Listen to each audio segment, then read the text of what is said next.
চিকিৎসা বিজ্ঞানে বিভিন্ন প্রাণীর অঙ্গ প্রত্যঙ্গ মানুষের শরীরে প্রতিস্থাপন নতুন বিষয় নয়, তবে কখনোই যেন সফলতা পাচ্ছে না সেসব প্রচেষ্টা। সম্প্রতি মারা গিয়েছেন শরীরে শূকরের কিডনি প্রতিস্থাপন করা প্রথম ব্যক্তি। বিস্তারিত সহকর্মী সাইমন প্রভার রিপোর্টে। বিশ্বে অঙ্গ প্রত্যঙ্গ ঘাটতি পূরণের সম্ভাব্য সমাধান হিসেবে বিভিন্ন প্রাণীর অঙ্গ প্রত্যঙ্গ মানুষের শরীরে প্রতিস্থাপনের চেষ্টা করে আসছেন চিকিৎসকেরা। চলতি বছরের মার্চে মানুষের শরীরে জেনেটিক্যালি মডিফাইড শূকরের কিডনি প্রতিস্থাপনের মাধ্যমে ইতিহাস গড়েন চিকিৎসা বিজ্ঞানীরা। তবে কিডনি প্রতিস্থাপন করা সেই ব্যক্তি বাঁচেননি খুব বেশি দিন। মাত্র 2 মাসের ব্যবধানে তার মৃত্যু হয়েছে বলে জানা গেছে।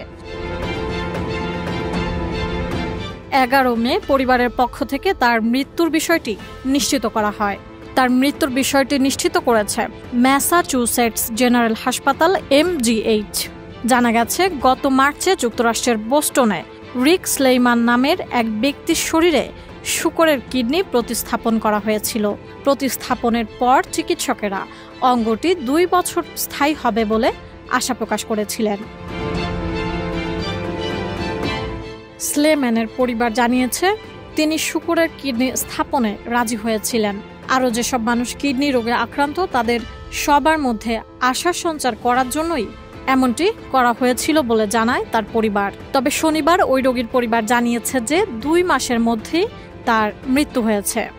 রিকের পরিবার তার নতুন জীবনের জন্য পরিশ্রম করায় চিকিৎসকদের ধন্যবাদ দিয়েছেন। জানা গেছে, যুক্তরাষ্ট্রের MGH-এ মার্চের 2য় সপ্তাহে 4 ঘন্টার অস্ত্রোপচারের মাধ্যমে রিকের দেহে শূকরের কিডনিটি প্রতিস্থাপন করেছিলেন একদল চিকিৎসক। এরপর 2 সপ্তাহ হাসপাতালে থাকার পর তিনি বাড়িতে ফিরেছিলেন। রিকের মৃত্যুর ব্যাপারে চিকিৎসকেরা জানিয়েছেন, কিডনি প্রতিস্থাপনের ফলে যে রিকের মৃত্যু হয়েছে তাদের কাছে এমন কোনো ইঙ্গিত নেই। চিকিৎসকেরা আরও জানান, রিকের শরীরে এর আগে 2018 সালে একই হাসপাতালে আরেকটি কিডনি প্রতিস্থাপন করা হয়। তবে সেটি ব্যর্থ হওয়ায় ডায়ালাইসিসে ফিরতে হয় তাকে। তবে ডায়ালাইসিসের জটিলতা পরবর্তীতে আরও বেড়ে যাওয়ায় চিকিৎসকেরা রিকের শরীরে শূকরের কিডনি প্রতিস্থাপনের পরামর্শ দেন। এর আগেও জিনগতভাবে পরিবর্তন আনা শূকরের বিভিন্ন অঙ্গ মানুষের শরীরে প্রতিস্থাপন করা হয়েছিল, তবে কোনোবারই সফলতার দেখা মেলেনি। সেদিক দিয়ে স্লেম্যানের অস্ত্রোপচারটিকে ঐতিহাসিক একটি সফলতা হিসেবে দেখা হচ্ছিল। রিচার্ড স্লেইম্যানের মৃত্যুর পর এ নিয়ে এক বিবৃতিতে শোক প্রকাশ করেছে আমেরিকার MGH কর্তৃপক্ষ। ব্রিটিশ সংবাদ মাধ্যম দ্য গার্ডিয়ান বলছে, এর আগে শূকরের হৃৎপিণ্ড প্রতিস্থাপন করা হয়েছিল 2 জন মানুষের শরীরে। তাদের একজনও এখন আর বেঁচে নেই। হাসপাতাল কর্তৃপক্ষ জানিয়েছে, রিচার্ড স্লেম্যান অনেক আগে থেকে কিডনি রোগ ও টাইপ 2 ডায়াবেটিক্সে ভুগছিলেন।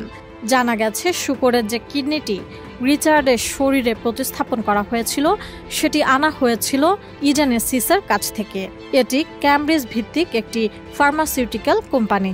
কিডনিটি নেওয়া হয়েছিল CRISPR প্রযুক্তির মাধ্যমে জিনগত পরিবর্তন করা একটি শূকর থেকে। ওই কিডনিতে শূকরের জিন ফেলে দিয়ে মানুষের জিন যুক্ত করা হয়েছিল। MGH যুক্তরাষ্ট্রের বোস্টনের অলাভজনক মার্কিন প্রতিষ্ঠান United network for organ sharing এর তথ্য মতে, যুক্তরাষ্ট্রের 1 লাখেরও বেশি মানুষের জীবন রক্ষাকারী অঙ্গ প্রতিস্থাপনের প্রয়োজন রয়েছে। এর বিপরীতে 2023 সালে মৃত ও জীবিত অঙ্গদাতার সংখ্যা মাত্র 23,500। যুক্তরাষ্ট্রে প্রতিস্থাপনের জন্য অঙ্গ প্রত্যঙ্গ না পেয়ে প্রতিদিন 17 জন মারা যান। এর মধ্যে সবচেয়ে বেশি প্রয়োজনীয় অঙ্গ হলো কিডনি। তবে কোনোভাবেই যেন সফলতা পাচ্ছে না চিকিৎসকদের এই কিডনি প্রতিস্থাপনের প্রচেষ্টা। কারণ হিসেবে চিকিৎসকেরা রোগীর শরীরে নিজস্ব প্রতিরক্ষা ব্যবস্থা প্রতিস্থাপিত অঙ্গটিকে গ্রহণ করতে না পারার বিষয়টি উল্লেখ করেছেন। প্রতিস্থাপন চিকিৎসায় এটি একটি সাধারণ ঝুঁকি বলেও উল্লেখ করেন চিকিৎসকেরা। সাইমন প্রভা, ATN নিউজ।